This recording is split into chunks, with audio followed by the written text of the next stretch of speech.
안녕하세요. 돈 파는 가게 대표사원 김강주입니다.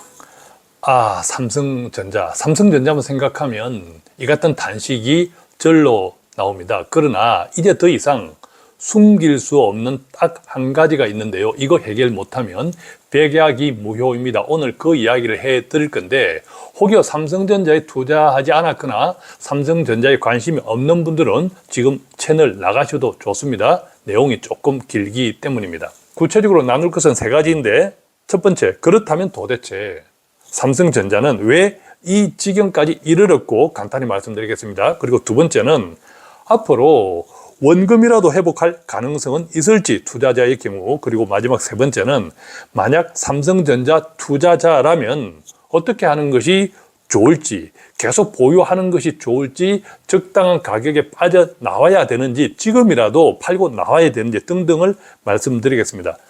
사실 이 같은 질문은요, 미국의 대형 기술주들이 있죠. 우리가 알고 있는 애플, 아마존, 구글, 마이크로소프트, 메타는 물론 최근 수십 배 오른 엔비디아와 삼성전자가 도대체 어떻게 다른지를 알고 나면 쉽게 답을 찾을 수 있습니다. 오늘은 그 이야기를 해드리겠는데요. 사실 돈 파는 가게는 삼성전자에 대해서 우호적이지 않았습니다. 예컨대 지난 2020년도에 삼성전자 주가가 막 오를 때 팔만전자를 부러지질 때 저는 팔만전자 글쎄 아니올지다 라고 말씀을 드렸고, 최근에도 올 초만 하더라도 삼성전자 10만전자라는 이야기가 계속 나왔을 때도 글쎄 오히려 지금이 팔고 나올 기회다 라고 말씀드렸죠. 그 이유도 함께 말씀드리겠습니다. 삼성전자가 망하면 나라가 망한다고 생각하는 사람들이 많죠. 그만큼 삼성전자가 한국 경제에 끼치는 영향력이 절대적이기 때문입니다. 그 때문에 삼성전자를 믿고 투자하는 사람들도 대략 500만 명 정도 된다고 하는데, 이 정도면 한국의 어지간한 투자자들은 거의 삼성전자를 보유하고 있다라는 뜻이기도 합니다. 특히 나이가 들수록 삼성전자에 투자하신 분들은 더 많습니다. 왜냐하면 그분들의 의식 가운데에는 삼성은 절대 망하지 않는다는 신념, 신화 같은 것이 있기 때문이죠. 그런데 삼성전자 이 같은 단식이 나올 만큼 최근 삼성전자 주가는요 7년 전 가격으로 뚝 떨어졌습니다. 반면 SK하이닉스는 그동안 2배나 올랐고, 특히 미국의 대형 기술주에 그동안 투자했다면 얼마나 벌었을지 가늠하기조차 힘듭니다. 다행스러운 것은 최근 삼성전자는 최상위 메모리 반도체에 해당하는 10나노급 6세대 메모리 반도체에서 첫 수율을 확보하면서 이것을 내년에 출시되는 6세대 HBM 고대역폭 메모리라고 말하죠. HBM4에도 탑재할 수 있게 되었습니다. 자, 이때 우리가 알고 있으면 좋을 것은, 수율이라고 하는 것은 생산하는 제품 대비 정상품 비율을 뜻합니다.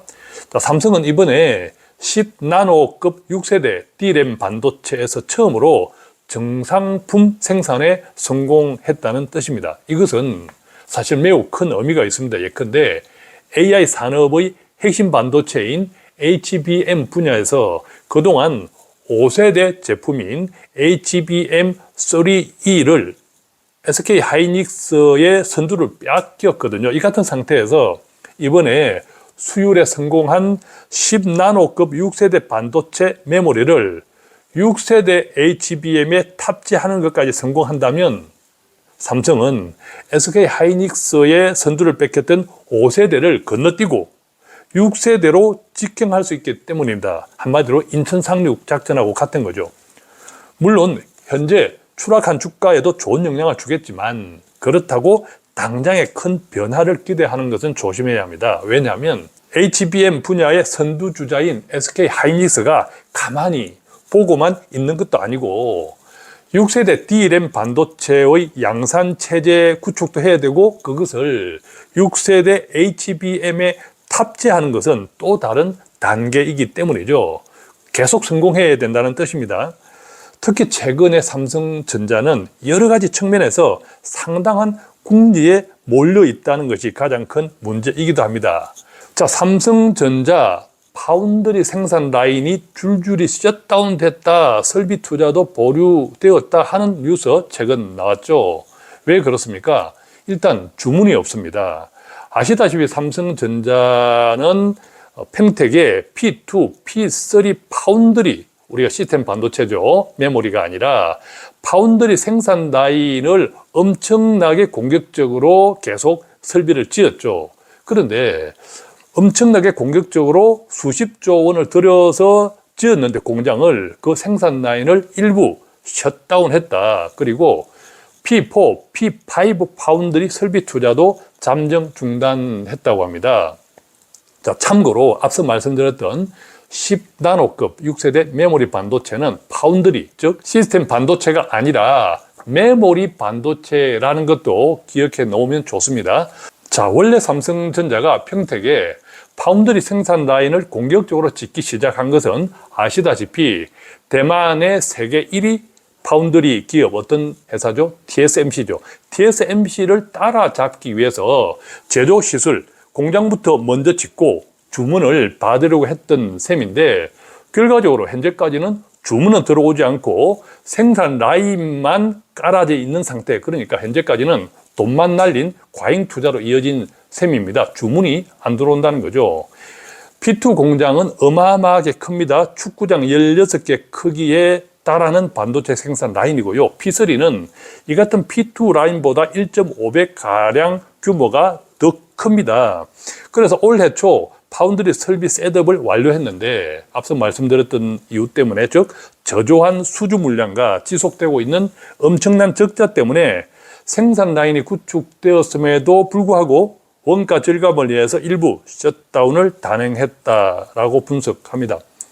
어쨌든 결과적으로 보면 고객사 확보 전략과 양산 공정 안정화 등이 미비한 상태에서 무리하게 생산 능력만 확장하면서 위기를 자초했다는 것인데, 삼성전자는 지난해 반도체 업황 부진에도 불구하고 창립 이래 최대 규모인 약 54조 원의 설비 투자를 단행했습니다. 자, 그러니까 지난해는 반도체에서 엄청나게 힘들었습니다. 돈을 못 벌었습니다. 그런데 투자는 50조 원 넘게 했다는 소리입니다. 반면에요, 파운드리 분야의 경쟁자인 대만의 TSMC는 올 하반기에 역대 최대 실적을 기록할 전망이라고 합니다. 대만 언론에 따르면 TSMC는 올 3분기에 전분기 대비 10% 안팎의 매출 증가를 기록할 전망이라고 합니다. 그런데 삼성전자 분위기는 정반대죠.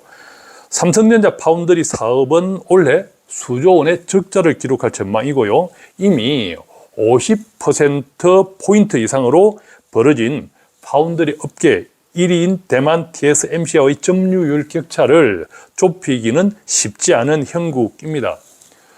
AI 관련 핵심 반도체 HBM 분야도 마찬가지입니다. 자, 맥크리는 2026년도에 삼성전자 HBM 매출액이 130억 달러, 약 17조 원에 그칠 거라고 예상했는데, 반면 SK 하이닉스는 300억 달러, 약 39조 원 정도의 매출을 거둘 거라고 예상했습니다. 즉 SK 하이닉스의 반토막에도 못 미치는 수준인 셈이죠. 물론 앞서 말씀드렸던 6세대 메모리 반도체의 수율에 성공했고, 그것을 6세대 HBM에 옮겨 심는, 그것까지 성공한다면 약간 달라질 수도 있으나 현재는 그렇다라는 겁니다. 최악의 시나리오도 있습니다. 만약 HBM 경쟁에서 밀려날 뿐만 아니라 DRAM 반도체 1위라는 자리를 뺏길 수 있다고 경고했습니다. 물론 이 같은 맥커리의 비관적인 예상도 앞서 말씀드렸듯이 최근 수율 확보에 성공한 6세대 반도체를 어떻게 활용하느냐에 따라 달라질 수는 있습니다. 그렇다고 물론 장담할 수는 없습니다. 더 심각한 것은 파운드리, 즉 반도체 위탁 생산 사업입니다. 아시다시피 삼성전자는 미국 텍사스주에 테일러 공장을 짓고 있는데 그 가동을 연기하고 있습니다. 그 때문에 비용 부담이 계속 늘어나고 있고, 당연히 신규 고객도 확보하지 못하고 있습니다. 뿐만 아닙니다. 중국도 문제입니다. 중국의 숨가쁜 추격은 또 다른 삼성전자의 위협인데요. 최근 중국 정부는 자국 기업의 엔비디아의 AI 반도체 사용을 사실상 금지했다고 합니다. H20이라고 하는 반도체 칩은 중국 시장을 겨냥해서 엔비디아가 만든 저사양 반도체입니다. 자, 그런데 여기에 삼성전자의 HBM3 4세대입니다. 4세대가 탑재되어 있다고 알려져 있습니다.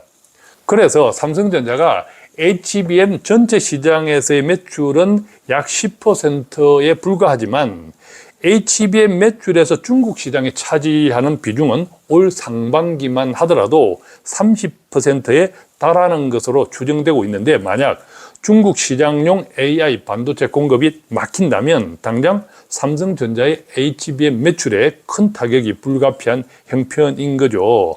물론 최근에 또 다른 좋은 소식도 있습니다. 앞서 말씀드렸던 6세대 메모리 반도체 수율 확보에 앞서서 업계 최고 성능과 최대 용량을 자랑하는 차세대 PC용 SSD 드라이버도 양산을 시작했다고 발표했는데요. 그런데 이것들만으로 현재의 수세를 극복하기는 당장 역부족입니다. 그렇다면 삼성전자가 그 결과 도대체 얼마나 심각하길래, 최근 뉴스에 나온 보도에 따르면 삼성전자가 반도체 50주년, 50주년이면 대단한 행사겠죠. 그런데 이 반도체 50주년 행사를 백지화 시켰습니다.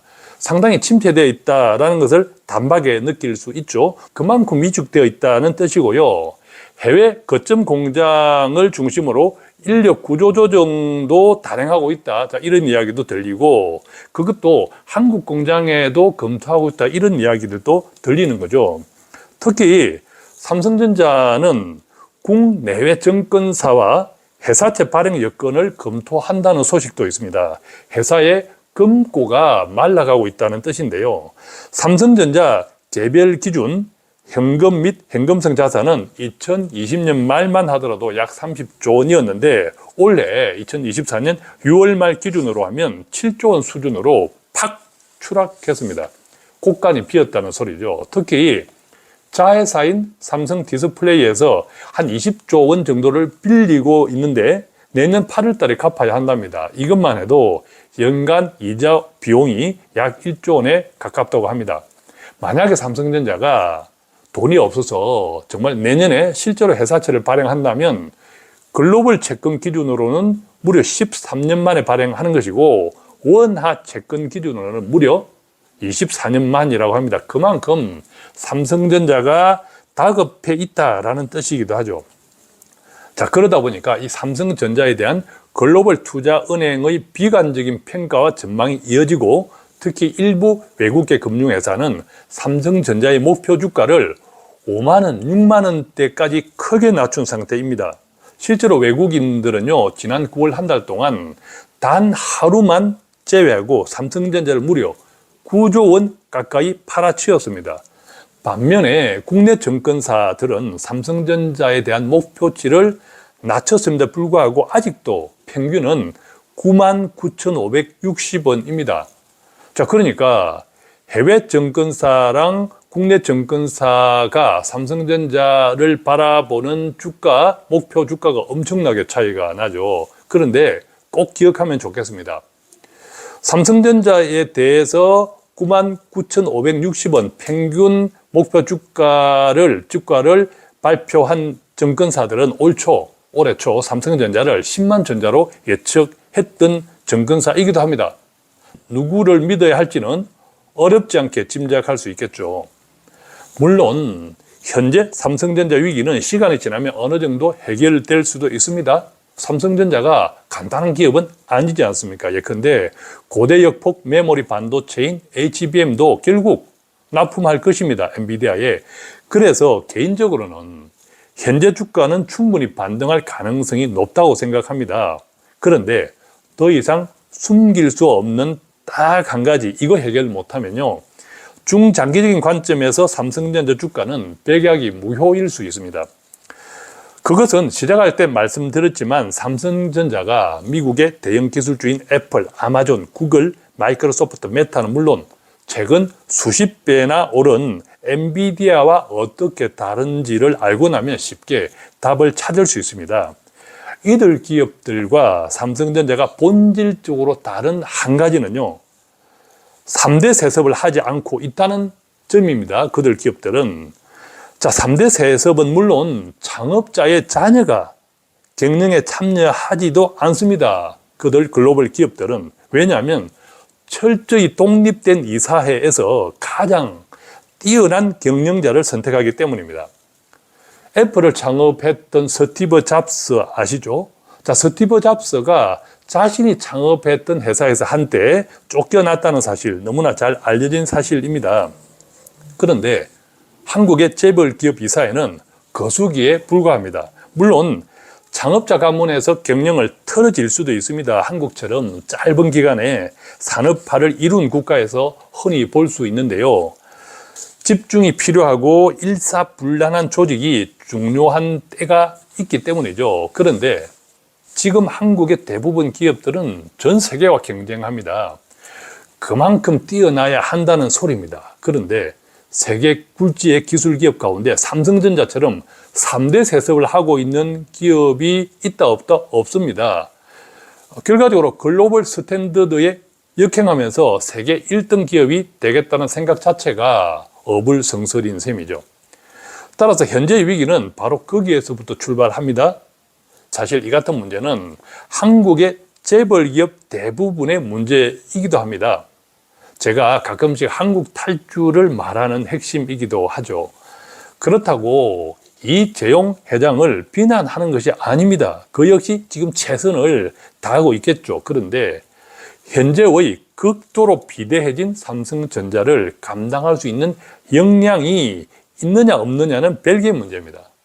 그래서 지난 2022년도에는요, 삼성증권에서 삼성전자를 계열 분리해야 한다는 보고서가 나왔었습니다. 예컨대 그때까지 주력이었던 메모리 반도체 부분과 앞으로 더 많은 투자가 필요한 비메모리, 즉 파운드리 시스템 반도체 부분으로 분리해야 한다고 주장했죠. 그것은 사실상 이재용의 한계를 인정하고 그릇에 맞는 사업으로 분리하자는 뜻이었지만 떼놓고 그렇게 말하지는 못했습니다. 왜냐하면 삼성증권은 삼성그룹 계열사이지 않습니까? 그런데 아마 그때 삼성전자가 계열 분리를 했다면, 그래서 더 뛰어난 경영자를 앉혔다면 최소한 지금과는 달랐지 않았을까라는 생각도 듭니다. 자, 결론. 현재의 삼성전자 위기는 단기간에 해결될 일이 아니라고 생각합니다. 따라서 삼성전자 투자자라면 어느 시점에서 갈아타야 하는지를 적극적으로 고민해야 하지 않을까 생각되고요. 특히 노후자금을 삼성전자에 몰빵한 경우라면 더욱 그렇지 않을까 생각합니다. 자, 오늘은 가끔씩 삼성전자 어떻게 하는 것이 좋을까요? 삼성전자 주가 앞으로 어떻게 될 것 같아요? 하는 질문들을 많이 받는데 최근에 관련해서 제 생각을 말씀드렸는데 삼성전자에 물렸다고 생각하시는 분들이나 삼성전자에 관심을 가질 수밖에 없는 분들에게 조금이라도 도움이 되었으면 좋겠습니다. 고맙습니다.